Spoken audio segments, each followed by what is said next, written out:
We have done a small survey.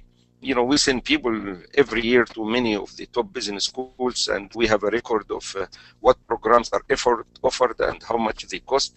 In this table here that we compiled, and maybe it needs update, we did this last year, of the top business schools in the world, the executive education program. And this is the generic leadership program or the organizational leadership program. And we calculated for, you know, we put this here in the table, how long the duration of the program, the cost in US dollars, the tuition in Saudi Riyal. If accommodation is not part of the tuition, we called around and found out what will be the cost of staying in a close by hotels. We added this, and this is the total cost. And at the end, when we divided the total cost by the duration, we have the cost per day in the last column to the right. As you see in this table, the most expensive program is the one that you spend 40 days in Harvard Business School. You pay almost $250,000 of Saudi Riyal, and the highest cost per day is 14,000 Saudi Riyal, and the lowest cost per day is 4,000 Saudi Riyal, and the average cost per day is $2,000, which is 7,000 Saudi Riyal. Paying $2,000 per day, excluding travel time and travel cost, is not it's not a figure that many of our managers can afford, especially when we talk about the companies in the developing countries in this part of the world.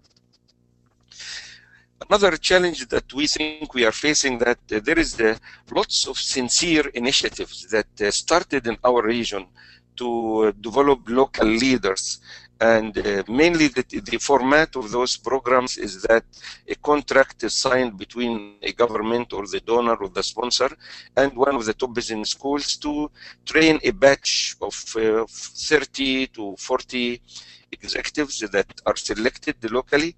Those are very well, there is a very well intention behind those programs, and I think they produce good results because they are tailored to meet the needs of the region. However, I think there is some limitation of this. First, this is a batch processing where you have only small group of people who benefit from this program, and the cost is usually very expensive, and large portion of the cost really goes for paying for the brand itself or the stamp on the certificate. And this can be, the money we spend on this is an operational expense, not a capital expense, because the money does not go into building a sustainable institution and building a library of case studies and qualifying trainers and having an ongoing facility and building intellectual capital that ensure that this continue in the future. I think it might be appropriate here is to pause and to hear the voice of our participants and see what they think.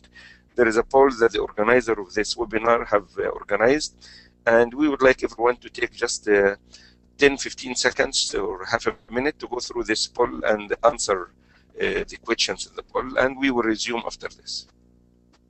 Abdullah? Yes, thank you, Dr. Mohammed. I'd like to hear from the audience that's with us today, and would ask you to participate on the poll, which is coming on the screen for you now. And the question is, are you satisfied with the quality of local leadership development programs? And if the participants who are with us, they can select on their screen one of the following options, which is that you're fully confident of local programs, you're not sure because perhaps you've never tried them, or there is a need for significant improvement, or even to more extreme, that the programs that we have are totally ineffective. So if you could just select one of those options which you feel reflects your feelings, and then we will be able to share those results on screen with you. So I'll just give you a few more seconds. We've had nearly everyone participate. Anyone else who'd like to click, if you could just kindly select one of the options on screen. So just to share the results with you, your feedback from the participants today, obviously we have a big split here between not actually trying local leadership programs and perhaps those who have, who are very confident in local leadership programs. And the question is, are you satisfied with the quality of local leadership programs? And if the participants who are with us today, not actually trying local leadership programs and perhaps those who have, who are very confident in local leadership programs, would comment around the need to significant improvements in the quality of those programs. There is some feedback we've had some of being fully confident of local programs. So that's an interesting set of results, and thank you everyone for sharing those feedback.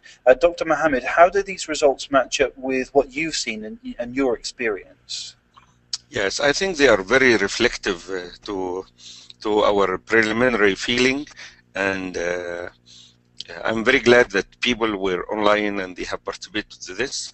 And I think we should keep this poll open so more people can still go to our LinkedIn. We can set up this in our My LinkedIn, inshallah. Okay. So please continue, Dr. Mohammed. Okay. Now how is MILE going to address this deficit? Now, Savola Group, out of its realization that a solution should be presented to bridge this gap, and we cannot just sit and watch, they thought of launching a corporate social responsibility CSR initiative that will be located in the holy city of Medina, in the knowledge economic city, and we called this initiative MILE, Madinah Institute for Leadership and Entrepreneurship. MILE is a non-profit institution that aims at building leadership and entrepreneurial experience in the Arab and the Muslim world. As I mentioned, it's initiated as a group CSR program, and this shouldn't be limited to Savola only. Savola is opening the door and welcoming contributions from other CSR sponsors. So we would like to see this as a joint CSR program, not just a Savola program. So different organizations who share with us our vision, they can as well join in sponsoring MILE as well and become a co-sponsor. The MILE will be located in the heart of the Muslim and Arab world, which is the Medina Knowledge Economic City. This will be the smart city, one of the 5 economic cities in Saudi Arabia, and people can have access, Muslims, non-Muslims of any faith. They are very welcome to be part of this program. And the Knowledge Economic City is now under construction. Let me tell you very briefly about what's our vision in MILE. Our vision is to become the premier executive and entrepreneurship education provider in the Arab and Muslim world, and this is only limited to the Arab and Muslim world. People from all underdeveloped countries. Even we have seen lots of interest from people working in developed countries.